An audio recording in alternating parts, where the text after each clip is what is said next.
All right, here we go, guys. And as you can see, a dark, dreary, overcast, light drizzle day here in Eastern Long Island, specifically the North Fork of Long Island. And we're going to do a July edition of Picking Boats by the Side of the Road. We're going to focus on small boats today, small boats.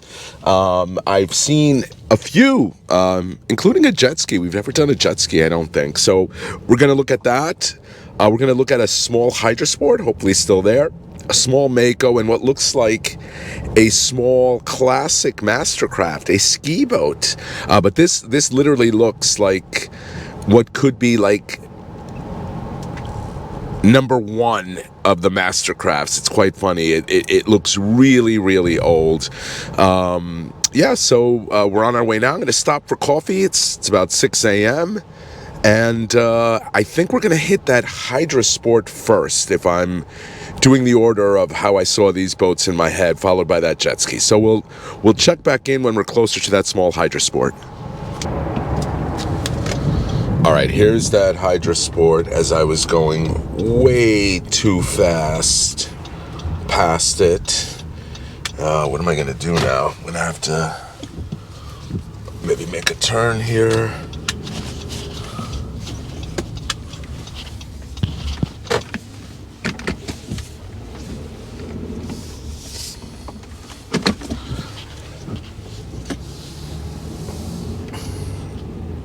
Okay, here's that Hydra-Sport on somebody's property. Oh boy, it's fenced in. We may have to do this review from afar. Let's see what we got here. No, there is. It looks like a small opening to get in.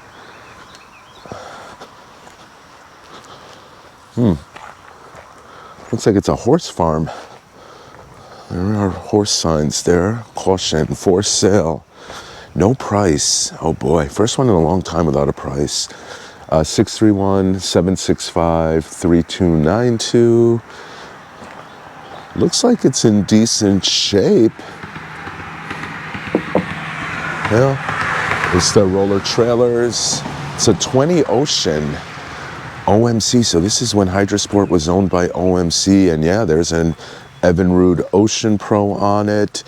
For those of you that don't know, OMC owned Johnson, Evinrude, and a brand of engines called OMC. I used to have an OMC C-Drive, one of the worst made engines. The boat looks like it's in really good shape. That looks new. So it looks like the floor was redone at some point. The boat is very commercially finished. This is what I believe is called a rolled gunnel boat. Somebody can correct me, but very, very cool looking boat. Very simple. They're very similar to my Eastward 24 catamaran in that it's a commercially finished boat. There's not gel coated inside, really easy to clean and maintain. No fuss, no muss. You can usually just scrub everything off. 115 Evinrude Ocean Pro. Guys who've worked on engines, old school boat mechanics love these engines. Really, really easy to work on. It's carbureted, it's going to smoke, it's going to be loud, but it's going to scoot, it's not heavy. Really cool, basic boat. Down the line, if you wanted to repower with one of the newer lightweight 90 horsepower, offerings in the 4-stroke category, you'd have a really cool little boat, probably for not that much money. Like I said, this does look like it was kept in pretty good shape. There is a transducer there. I talk about this all the time when folks put covers on their consoles, when they put covers on their leaning posts. It shows they care about the boat. The trailer actually looks like it's in really good shape too. It's a load right trailer. A really cool looking boat. It was registered through this year. I wonder what the story is behind this. I will shoot a text to that phone number and see if I can get a price and, ask how it runs. Obviously, anybody who's buying any of these boats needs to do their own due diligence, but I like this one. This is really, really cool. Right, I think we have that that jet ski next. It's on this road a little further east from here, so we'll hit that one next. And hey, I got in touch with the owners. It's a 1996. It does run. They have videos of it running, and they're happy to demonstrate that on site to anyone. The price is $6,500. I think that's very reasonable for what looks like a really solid little boat. All right, guys, unless I drove past that jet ski, you know, it's gone, not there. But, you know, the title of this series is Picking Boats by the Side of the Road, not picking personal watercraft. So we're going to look at a little Mako here that I saw at my marina here at Albertsons. Again, we're looking at small boats, that 20-foot range. And there's a small whaler, too, that I think we may have reviewed before, but for shits and giggles, we'll take a look at both. They're right next to each other. I'll get the prices off the internet for this Mako. It should be on Albertson's website, although this might be a personal boat and not a brokered boat. Is that the same phone number? Very close. Let's see what we got here. All right, let's look at the whaler first, because this one actually has a price. It's a 2003 150 Sport, 6.5 beam. It's got a 60 horsepower Mercury, 200 hours, easy load trailer, new wheels in 2024, very clean boat, 16.5 negotiable. I mean, whalers get a premium.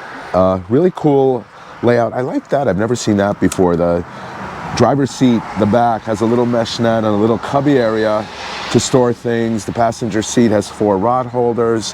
We know about whalers. There's 2 what looks like 6-gallon gas tanks, 12 gallons, 60 horsepower, 2-stroke Merc. I believe that's 2-stroke.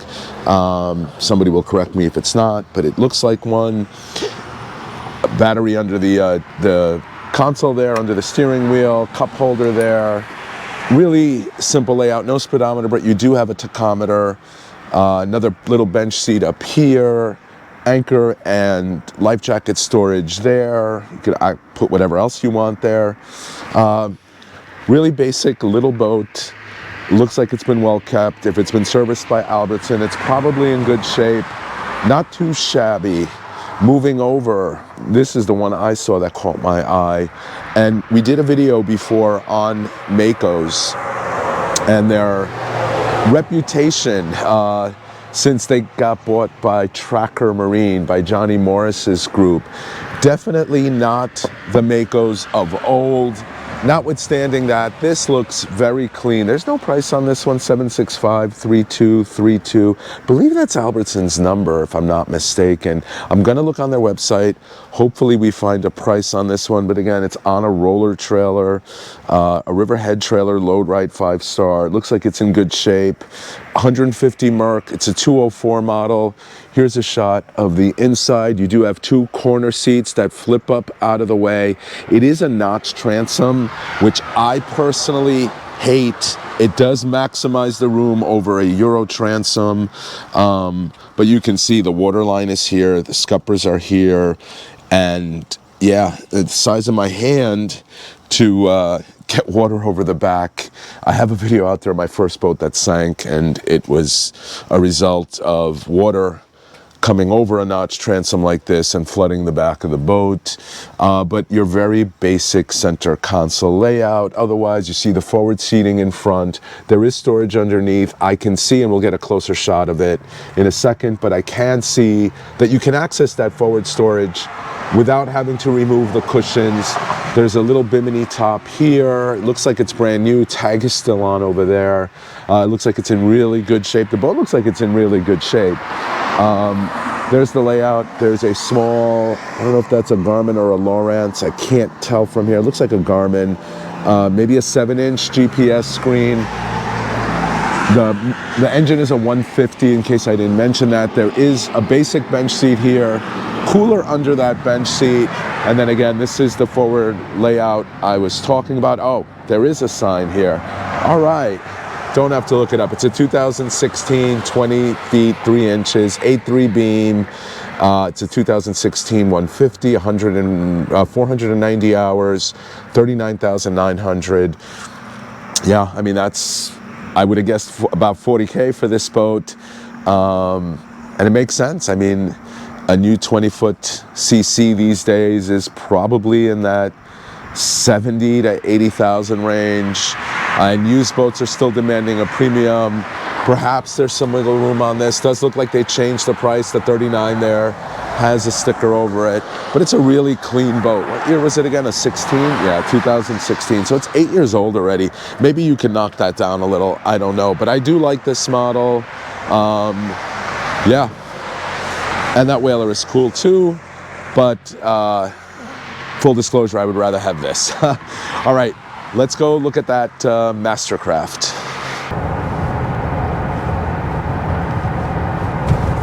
All right, guys, we're now on Route 48, heading west.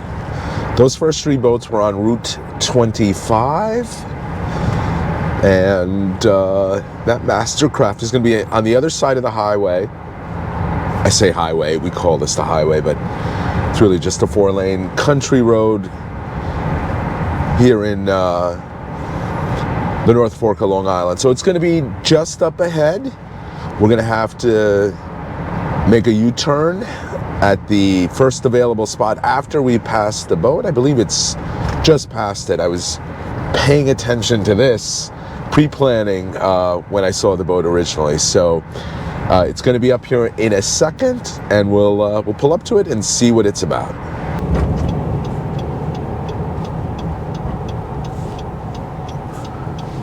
All right, an hour later, we made our way to the Mastercraft wakeboard boat, and it looks like an early vintage model of one. I'm not a wakeboard guy, but I'm excited to see what this is about. And we got the sprinklers going here, so we're gonna have to navigate those too. Maybe I'll drive past it. No point in me getting any more wet than I already am with the rain. All right, let's see what we got. All right, and we are on a highway, so it's gonna be a little loud. Just a really cool looking boat. I'm dying to know the year on this. Let's give a side shot. You can see Mastercraft emblazoned on the side. It's a little rough inside. Yeah, look, the cushions are all gone. There's the rear view mirror so you could watch the folks you're towing behind you. Really cool gas gauge, or pardon me, gauge package here. Looks like an automobile almost. It looks exactly like what an automobile dashboard looks like. You got a speedometer on the left, or tachometer on the right. You got your temperature, your oil pressure, your volts, your engine hours. What are the engine hours? 856. And your fuel level. If those of you that watch those old Motor Week shows, John Davis, the host of Motor Week, would rail on any car that didn't have a full engine display, or that didn't have a full engine gauge display. He would be proud of this boat. It really needs a lot of work on the outside. On the inside, the outside looks really good.